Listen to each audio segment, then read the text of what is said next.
अस्सलाम वालेकुम। Jain mobile lab में खुश आमदीद। तो आइए शुरू करते हैं नोकिया के एक और मोबाइल को अनलॉक करने के लिए।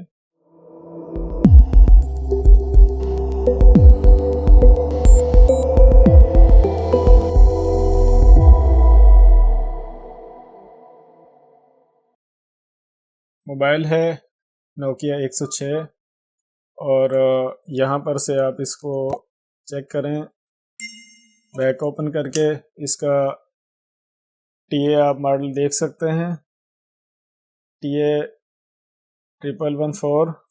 तो इसको अनलॉक करना है, फैक्ट्री रीसेट करना है, फॉर्मेट करना है। तो आइए देखते हैं। तो मेरे पास यहाँ पर ये सेटअप है बेस्ट डोंगल का, बेस्ट 2 या नोकिया 2।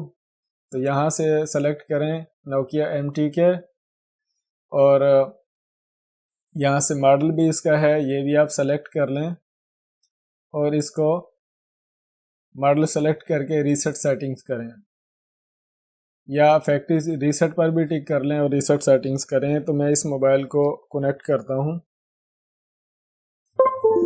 तो इस मोबाइल को आपने कंप्यूटर से कनेक्ट होने की आवाज़ तो सुनी, लेकिन यहाँ सेटअप में ये मोबाइल जो है कनेक्ट नहीं हुआ। तो ये कॉपी मोबाइल है। ये मोबाइल जो है ये नोकिया की कॉपी है, इसमें भी MTK चिप लगी हुई है। तो जो मोबाइल नोकिया का ओरिजिनल होगा वो मोबाइल सिर्फ बेस्ट डोंगल के सेटअप से कनेक्ट होगा। ये जो कॉपी मोबाइल है ये कनेक्ट नहीं होगा। इसके लिए आपको यूज़ करना पड़ेगी CM2 डोंगल। अगर आपके पास सिर्फ बेस्ट डोंगल हो और आपके पास कॉपी मोबाइल आ जाए तो वो इस सेटअप से कनेक्ट नहीं होगा। तो इस सेटअप को मैं क्लोज कर देता हूँ और मैंने ओपन किया हुआ है CM2 डोंगल का सेटअप। तो यहाँ से मैंने इसको फीचर फ़ोन कीपैड मोबाइल पर सेलेक्ट किया, नोकिया के जो कॉपी फ़ोन है और जो चाइना के छोटे फ़ोन हैं उनके लिए। यहाँ सर्विस पर जाएं और ये जो read info, extended info, security info, इसको आप चेक इन्फो पर क्लिक करें और मोबाइल को कनेक्ट करें। तो देखें कि मोबाइल जो है वो यहाँ पर कनेक्ट हो चुका है। मोबाइल को आपने बंद हालत में कनेक्ट करना है। तो आप देखें मोबाइल की इन्फो जो है वो यहाँ पर आ चुकी है।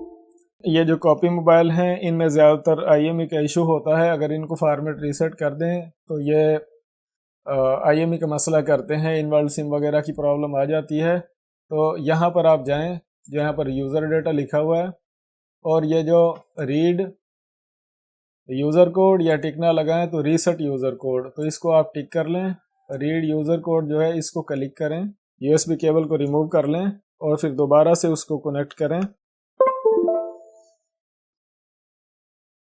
तो जो मोबाइल का जो भी मोबाइल में कोड होगा वो यहाँ पर रीड हो जाएगा। जिस तरह बाय डिफ़ॉल्ट नोकिया का कोड जो है वो 1 2 3 4 5 होता है। तो ये इस तरह कोड जो भी लगा हो वो आप ये जो कॉपी मोबाइल हैं उनका कोड रीड करके उनको अनलॉक कर लें तो ज़्यादा बेहतर रहेगा आपके लिए। क्योंकि अगर मोबाइल को आपने रीसेट कर दिया और इनवर्ल्ड सिम का मसला हो गया तो फिर उसका IME का इशू हो जाएगा, जो कि आपके लिए परेशानी का सबब बन सकता है। तो कॉपी मोबाइल को आप CM2 डोंगल से हैंडल कर सकते हैं। उम्मीद करता हूँ कि यह वीडियो नोकिया कॉपी मोबाइल के हिसाब से आपको ज़रूर समझ आएगी। अपना ख्याल रखिएगा। अल्लाह हाफ़िज़।